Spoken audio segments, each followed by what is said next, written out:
चलिए कक्षा 12 स्टेट सवाल नंबर 2। इससे पहले अपने सवाल देखा वो परम्परित से अपने अचल आधार के सूचकांक में परिवर्तन किया। अब यहाँ पर अपने अचल आधार के सूचकांक पर से परम्परित आधार का सूचकांक ज्ञात करना है। तो अचल से परम्परित ज्ञात करना तो उसका सूत्र होता है अपना चालू वर्ष का अचल आधार का सूचकांक बटे गत वर्ष का अचल आधार का सूचकांक गुणे 100। अब यहाँ सवाल के अंदर जानकारी दी है अपने को 2008 और 9 से लेके 2014 और 15, वहाँ दिया हुआ है अपने को अचल आधार का सूचकांक। अब अचल से परम्परित में बदलना है तो अपने कुछ सूचनाओं को ध्यान में रखने का। यदि सवाल के अंदर अपने को अचल आधार का उल्लेख हो, जैसे यहाँ पर दिया हुआ है 2007 और 2008 के आधार पर, यानी सवाल दिया है अपने को 8 से 9 का और आधार वर्ष होगा अपना उससे पहले का, यानी 2007 और 8 का अपने सूचकांक कितना मानेंगे 100।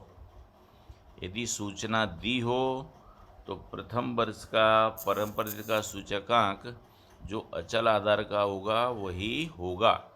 यदि सूचना आधार वर्ष की ना दी हो तो प्रथम वर्ष का सूचकांक कितना लेंगे अपने 100।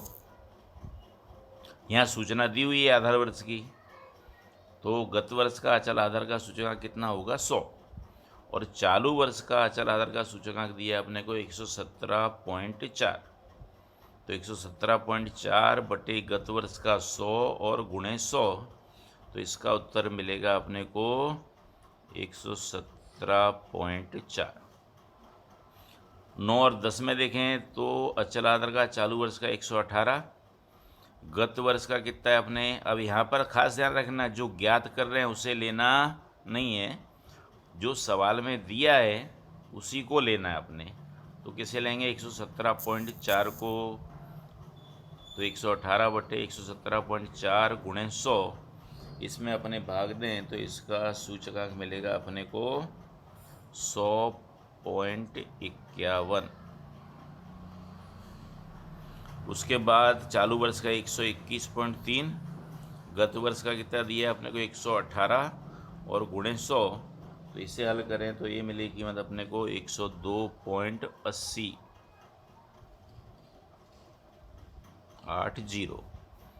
फिर चालू वर्ष का 125.1, गत वर्ष का कितना 121.3 और गुणे 100, तो इसका मूल्य मिलता है अपने को 103.13।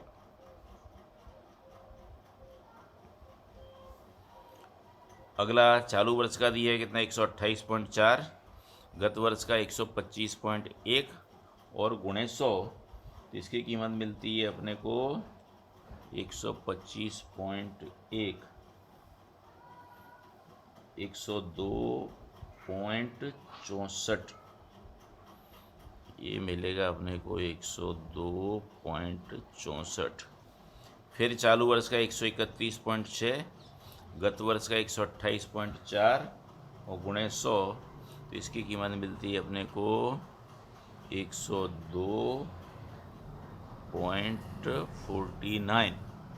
और अंतिम वर्ष के लिए अपने को चालू वर्ष का दिया 136.6, गत वर्ष का 131.6 34.6 बटे 131.6 और गुणे 100, इसे हल करें तो इसका उत्तर मिलता है अपने को 102.28। तो ये हुआ अपना अचल से परम्परित। अब सवाल पहला और दूसरा बताया गया आपको। अब सवाल नंबर 3 और 4 आपको होमवर्क में करना है।